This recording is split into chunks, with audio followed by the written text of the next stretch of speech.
மகாபெரிவாச்சரணம். ஸ்ரீ லலிதா ரகசிய சகஸ்ரநாமத்தில் வாக்தேவதைகள் அம்பிகையன் நாமங்களாகச் சொல்லிக்கொண்டு நமக்கு அந்த ஞான மார்க்கத்தில் அந்த ஞானத்தின் வடிவமாக இருக்கக்கூடிய அவளுடைய நாமங்கள்.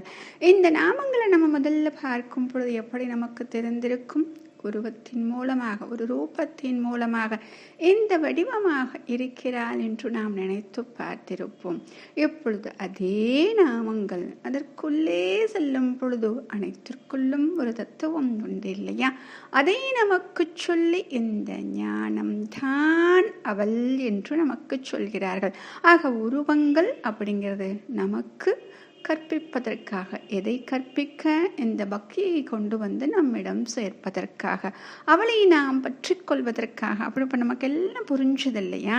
அப்போ அதனால தான் அவள் எப்படி சொல்கிறார்கள்? அவளை வந்து பிரம்ம ஆத்ம ஐக்கிய ஸ்வரூபிணின்னு சொன்னாங்க, பிருகதி சொன்னாங்க, பிராமணே பிராமே பிரம்மானந்தா வலிப்பிரியா அப்படின்னு சொன்னதுக்கு அப்புறமா அடுத்தது முக்கியமாக நாம் பேசக்கூடிய சப்தம்.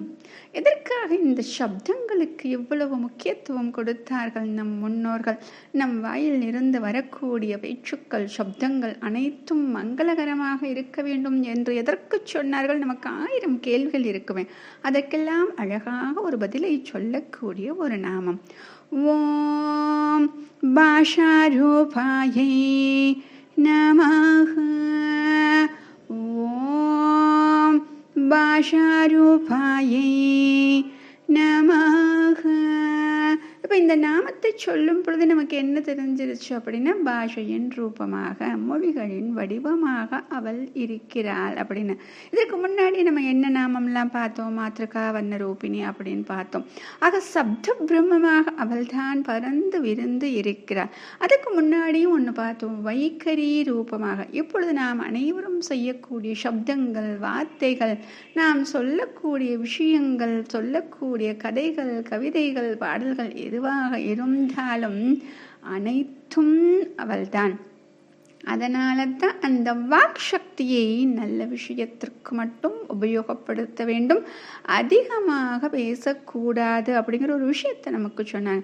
பெரிய மகான்களை பார்த்துருப்போம், அவங்களாம் அதிகமாக பேச மாட்டாங்க. எதற்கு? அந்த வாக் சக்தியை தேக்கி வைத்து அதனுடைய பலத்தை அதிகரித்து அந்த சக்தியை பிரயோகம் செய்ய வேண்டும் என்றால் அந்த மௌனமாக இருப்பதன் மூலமாக அந்த வாக்கினுடைய சக்தியை நாம் இன்னும் பலப்படுத்த முடியும், அதிகப்படுத்த முடியும். அப்ப நம்ம ஏதாவது சொல்லக்கூடிய ஒரு 2 வார்த்தைகள் கூட அப்படியே மந்திரம் போலத்தான் பலித்து விடுமா. அதுதான் அந்த மகான்களுடைய அந்த வாக்கில் இருந்த சக்தி. அப்ப மகான்களுக்கு மட்டும் தானா அப்படின்னா கண்டிப்பாக அனைவருக்கும் உண்டு.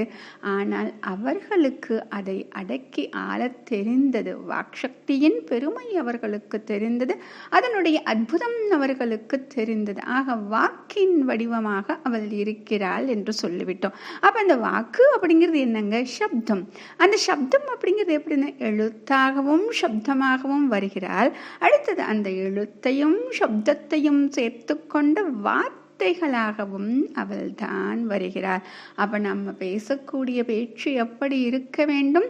மற்றவர்களுக்கு நன்மை பயப்பதாக இருக்க வேண்டும். எப்பொழுதும் சத் விஷயங்களை மட்டுமே பேசக்கூடியதாக இருக்க வேண்டும். அப்ப நம்முடைய பேச்சு கண்டிப்பாக மற்றவர்களை புண்படுத்தக்கூடாது. அதுல ரொம்ப கவனமாக இருக்கணும். ஏன் அப்படின்னா நம்ம கர்மான்னு ஒரு விஷயத்தை சொல்றோம் பாருங்க. செயல்கள் மட்டுமே இந்த கர்மாவை சேர்ப்பது கிடையாது. நாம் பேசக்கூடிய பேச்சுக்கள் கூட அது அப்படியே பெரிய மூட்டையா சேர்ந்து வந்துருமா. அதனால ஒவ்வொரு பேச்சை பேசும் பொழுதும், ஒவ்வொரு வார்த்தையை சொல்லும் பொழுதும் இதை நாம் மற்றவர்களுக்கு புண்படுத்தாமல் மற்றவர்களுக்கு நல்ல விதமாக சொல்கிறோமா அப்படிங்கிற ஒரு விஷயத்தை கவனிச்சு பார்த்து பேசணும் அப்படின்னு சொல்றாங்க. ஆக வார்த்தையாக அவள் தான் வருகிறாள்.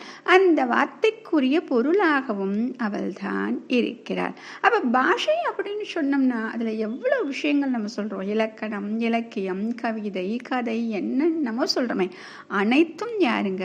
அம்பாள் தான். அதனால தானே தமிழ் தாய் வாழ்த்து அப்படின்னு நம்ம வச்சுருக்கோம் இல்லையா?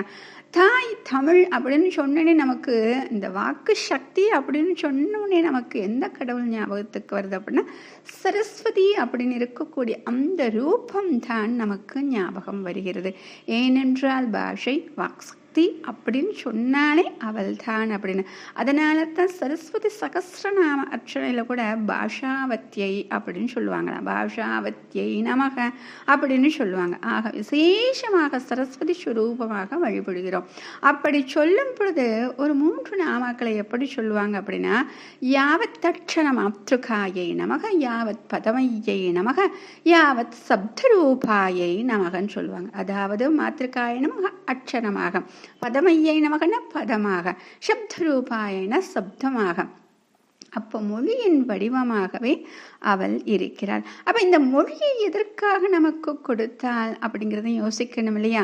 அதாவது நாம் அவளை அடைய வேண்டும். அதற்கு நாம் அவளிடம் வேண்டுவதற்கு, அவளை புகழ்ந்து பாடுவதற்கு என்று வார்த்தைகள் வேண்டுமே. பக்தி செய்வதற்கு இப்போ நம்ம எத்தனை பாடல்கள், எத்தனை புராணங்கள், இதிகாசங்கள், காவியங்கள், பெரிய பெரிய மகான்களின் உபதேசங்கள் அனைத்தையும் கேட்கிறோமே. இது எல்லாம் எதற்குங்க? நமக்கு இந்த பக்தி அப்படின்னு செலுத்தணும் அப்படின்னா இந்த வாக் சக்தியை உபயோகப்படுத்தி அதை ஒரு சாதனமாக நாம் பயன்படுத்தி கொள்ள வேண்டும் அப்படிங்கிறது தான் ரொம்ப முக்கியம். ஆக நமக்கு ஒரு விஷயம் நன்றாக புரிகிறது. மொழி அப்படின்னு சொல்வது அனைத்தும் அவள்தான். அது எந்த பாஷையாக இருந்தாலும் அத்தனையும் அவள் வடிவம்தான். நம்ம சொல்லுவோம், அப்போ இவங்க தான் அப்படின்னா ஊமைகள் பேசுகிறார்களே, அவனை ஊமையின் மொழியும் அவள் வடிவம்தான். மூக்ககவி நம்ம எல்லாருக்குமே தெரியுமே, ஊமையாக இருந்தவர் அம்பாளின் உச்சிஷ்டத்தால் வாக் சக்தி கிடைத்து 500 பாடல்களை பாடினார், மூக்க பஞ்சசதி என்று. அவ்வளவு அற்புதமான அந்த வார்த்தைகளை கொடுத்தவள், அந்த வாக் சக்தியை கொடுத்தவள் அனைத்தும் அவள்தான். ஆக இங்கே என்ன தெரியணும் அப்படின்னா, அந்த மொழி அப்படிங்கிறது எப்படி நம்ம செய்யணும்? மனம் ஒத்து அவளிடம் லயித்து நாம் செய்யக்கூடிய பக்தியின் வடிவமாக அது சொல்ல வேண்டும். அதுதான் அவள் அந்த மொழியின் வடிவமாக இருப்பிறாள் அப்படின்னு சொல்வதற்கு ஒரு அடையாளம். மகாபிரியவா சரணம்.